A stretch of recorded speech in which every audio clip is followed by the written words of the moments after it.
नमस्कार, स्वागत है आपका न्यूज 18 पंजाब हरियाणा हिमाचल में। मैं हूं आपके साथ कुसुम रावत। बुलेटिन की शुरुआत आज की एक अहम खबर के साथ करेंगे। हरियाणा में कांस्टेबल भर्ती पेपर लीक हो गया और हर बार की तरह इस बार भी आखिरी वक्त पर पेपर को रद्द करना पड़ा, जिसके बाद से विरोधी सरकार पर हमलावर हो गए हैं और इंतजामों पर अब सवाल उठाए जा रहे हैं।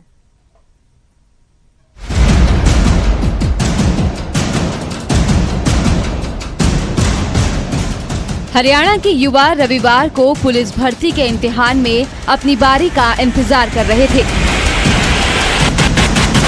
लेकिन फिर अचानक खबर आई कि कांस्टेबल भर्ती के लिए जो लिखित परीक्षा होनी थी या फिर शनिवार को जो हो भी चुकी थी, उन्हें रद्द कर दिया गया है। क्योंकि तमाम दावों के बावजूद भी सूबे के अलग अलग हिस्सों से पेपर लीक होने की खबरें शनिवार को ही वायरल होने लगी थी, जिसके बाद हरियाणा स्टाफ सिलेक्शन कमीशन को आनन फानन में ये फैसला लेना पड़ा। शनिवार को एक तरफ पुलिस कांस्टेबल भर्ती की लिखित परीक्षा चल रही थी, तो दूसरी तरफ इसी एग्जाम की कॉपी सोशल मीडिया पर आग की तरह फैल रही थी और फिर एग्जाम सेंटर और उसके आसपास से भी संदिग्ध गतिविधियों की खबरें आने लगी, जिसके बाद डिटेक्टिव स्टाफ एक्शन में आया। अकेले करनाल से ही ऐसे 6 युवकों को गिरफ्तार किया गया जो किसी और की जगह इम्तिहान दे रहे थे। एक ऐसा केस आया था जिसमें 2 कैंडिडेट्स किसी और की जगह पे पेपर दे रहे, 2 कैंडिडेट्स की जगह कोई और पेपर दे रहे थे। जैसे ही संज्ञान में आया, उसी समय पे उन्हें पुलिस के हवाले कर दिया गया और कानूनन उन पे कार्रवाई की जा रही है। पेपर तो रद्द हो गया, लेकिन इसके बाद अब सियासत शुरू हो चुकी है। कांग्रेस का सीधा आरोप है कि सूबे में पेपर माफिया को सत्ताधारी बीजेपी और जेजेपी की शय हासिल है।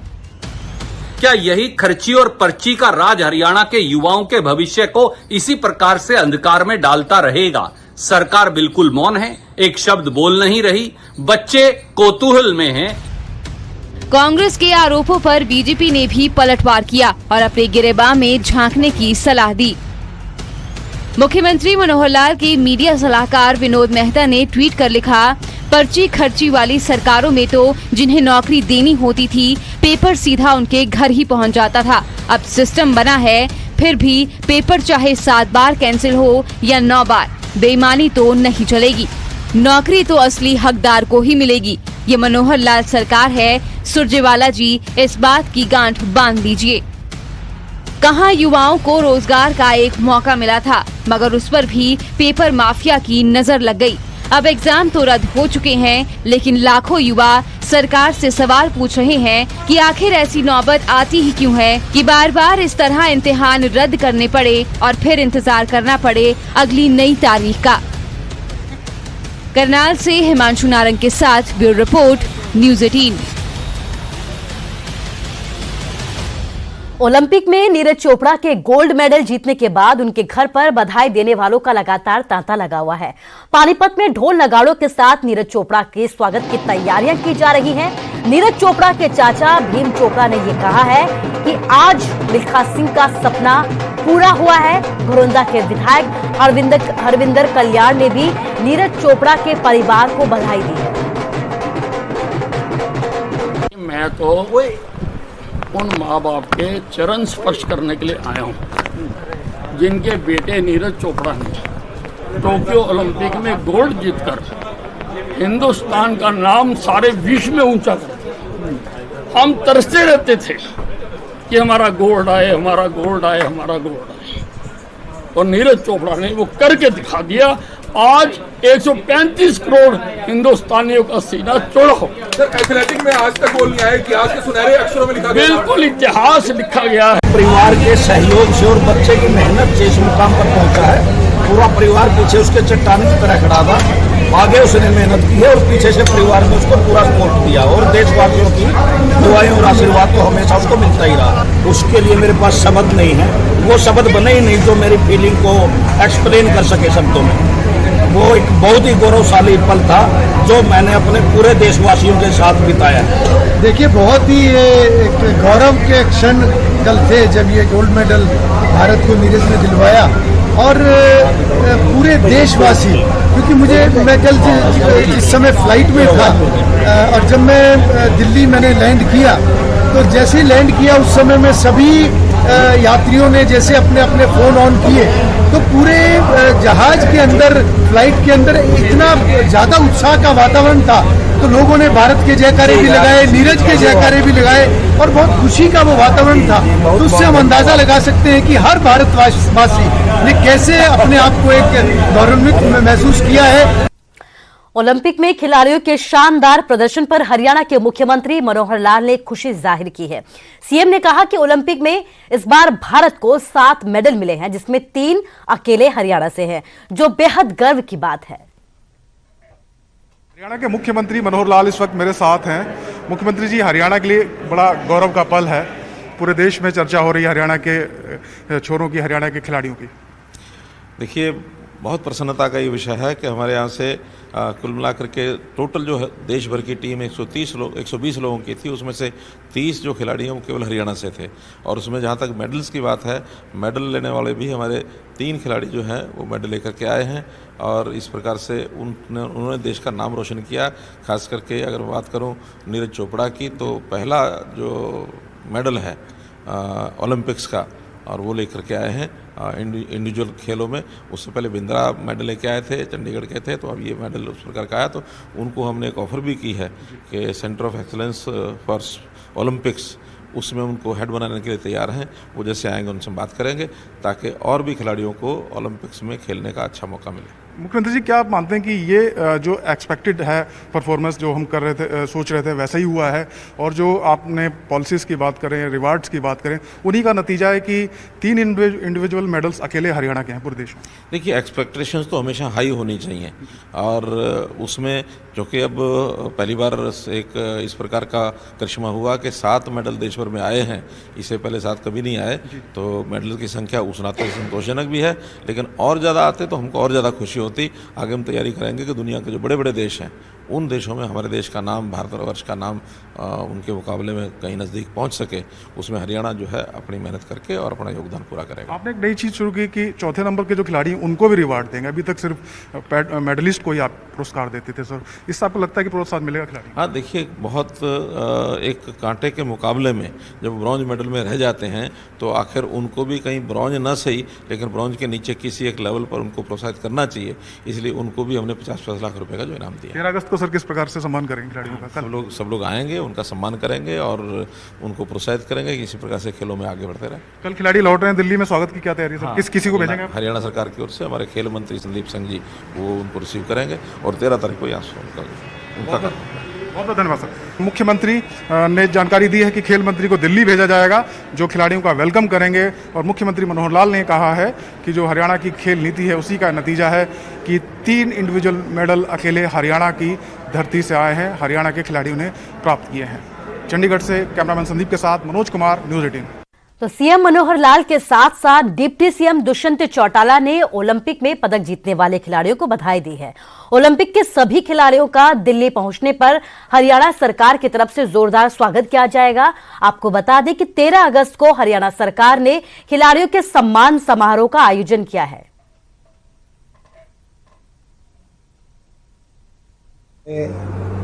7 मेडल लाने का काम किया और 7 में भी हरियाणा की हिस्सेदारी की अगर बात करें तो 6 इंडिविजुअल मेडल्स में से 50% हरियाणा के खिलाड़ियों ने लाकर देश के अंदर हरियाणा का नाम रोशन करने का काम किया। और ये दिखाया है कि जो स्पोर्ट्स पॉलिसी प्रदेश की है वो खिलाड़ियों को अपॉर्चुनिटी भी देती है, उनको बेहतर ट्रेनिंग के, एडवांसमेंट के सहयोग भी करती है और दिन प्रतिदिन खेल के अंदर प्रदेश को आगे ले जाने की।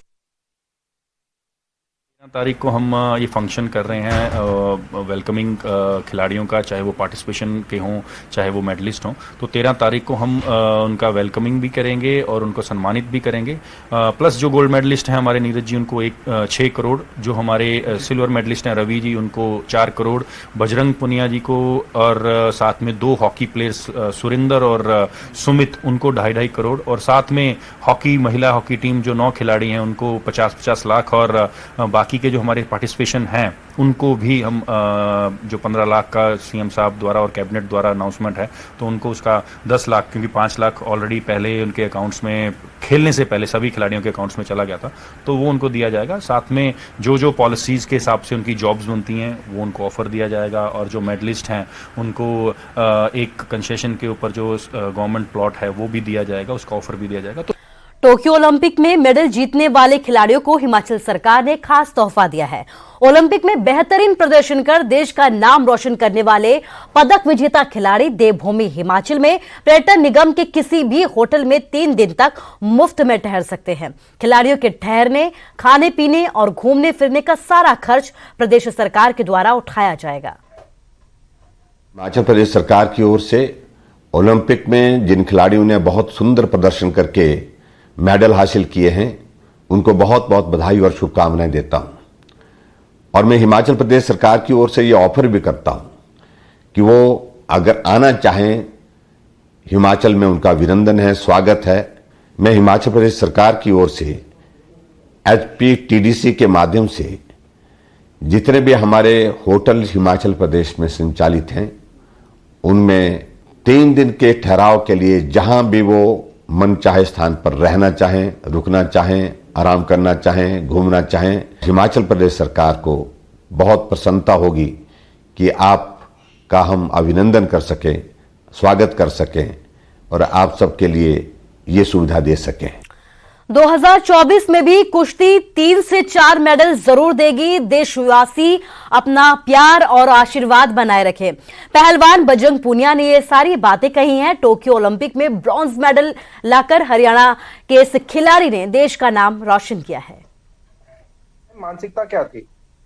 देखिए, सो तो क्या गया था, पर भाई किसी से बात करने का मूड नहीं था। वो चीज बोले कि कोई बात नहीं।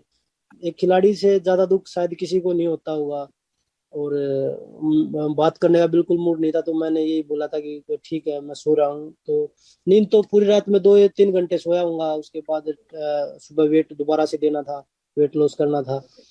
तो यही था कि भाई बस ठीक है, जो चला गया वो चीज दिमाग से निकालने की कोशिश कर रहे थे, पर निकल नहीं रही थी। तो यही था कि भाई जो चीज चली गई है, लास्ट में उसको तो बुलाना ही पड़ेगा अगर बाउट खेलनी है। तो लास्ट में यही था कि भाई जो हाथ से चला गया उसको तो मैं दोबारा नहीं लेके आ सकता, पर जो सामने उसके लिए तो हम कोशिश कर सकते हैं।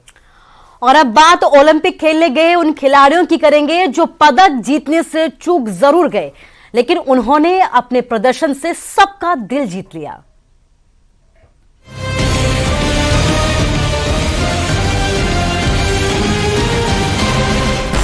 ओलंपिक में जेवलिन थ्रो में नीरज चोपड़ा ने गोल्ड जीतकर इतिहास रच दिया। कई दूसरे खिलाड़ियों ने भी सिल्वर और ब्रॉन्ज मेडल जीतकर देश का मान बढ़ाया। लेकिन इस ओलंपिक में कुछ खिलाड़ी ऐसे भी रहे जिन्होंने अपने शानदार प्रदर्शन से लोगों का दिल तो जीता, लेकिन मेडल से चूक गए।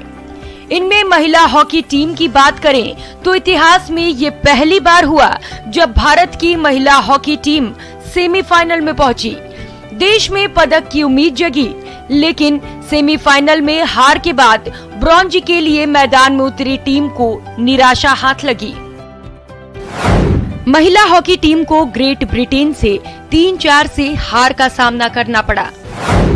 1980 के बाद टीम ने शानदार प्रदर्शन करते हुए 4था स्थान हासिल किया। इस उपलब्धि पर पीएम ने पूरे टीम से बात कर उनको बधाई दी। आपका पसीना पदक नहीं ला सका, लेकिन आपका पसीना आज देश की करोड़ों बेटियों की प्रेरणा बन गया है।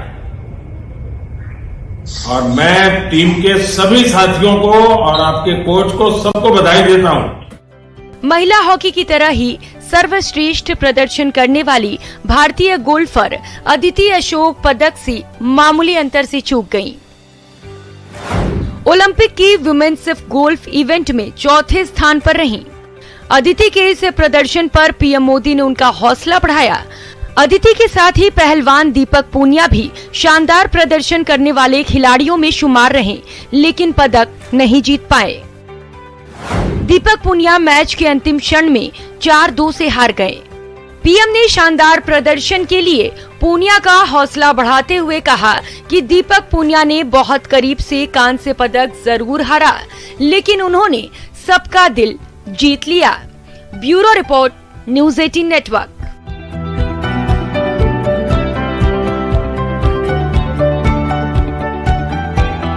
कुल्लू के बहुचर्चित थप्पड़ कांड में निलंबित आईपीएस गौरव सिंह और हेड कांस्टेबल बलवंत सिंह की सेवाओं को बहाल कर दिया गया है। 23 जून को नितिन गडकरी के कुल्लू दौरे के दौरान थप्पड़ कांड हुआ था। आईपीएस गौरव सिंह ने सीएम सिक्योरिटी इंचार्ज ब्रजेश सूद को थप्पड़ मारा था, जिसके बाद मुख्यमंत्री की सिक्योरिटी में तैनात हेड कांस्टेबल बलवंत सिंह ने गौरव सिंह को लाते मारी।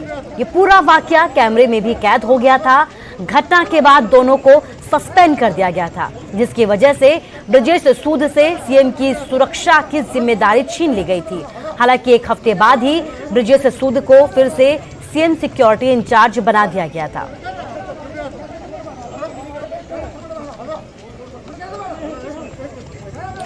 और अब खबर चरखी दादरी से है, जहां पिछले दिनों हुई बारिश के चलते दादरी के कई क्षेत्रों में गांव से लेकर खेत जलमग्न हो गए हैं। हालात ऐसे हैं कि यहां पर लगातार खराब होते जा रहे हैं।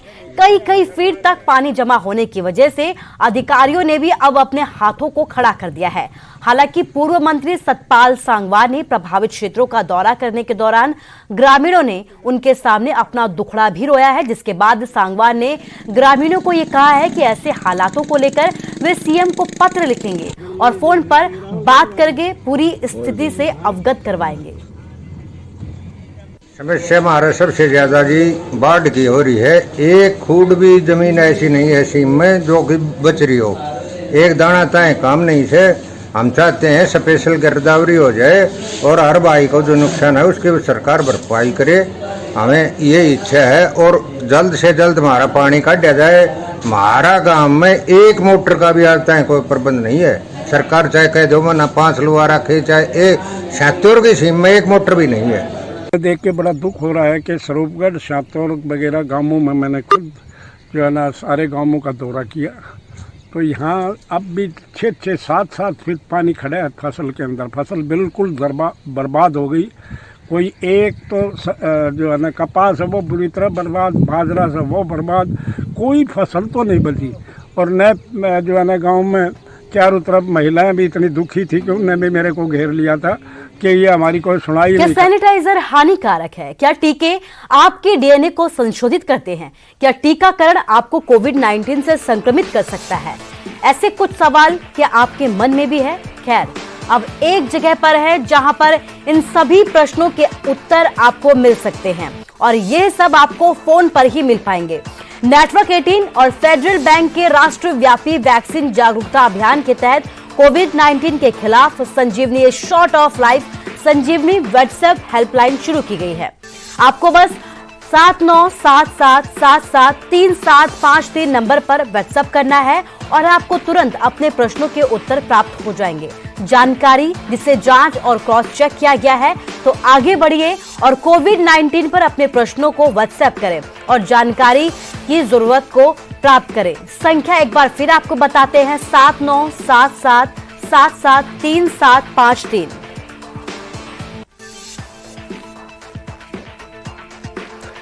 देश में कोरोना के केस काफी बढ़े हैं। ऐसे में मास्क सबसे बड़ा हथियार है।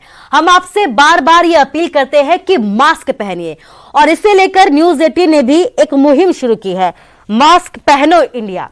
आप खुद से ये प्रण लीजिए कि जब तक ये महामारी है हम मास्क नहीं उतारेंगे।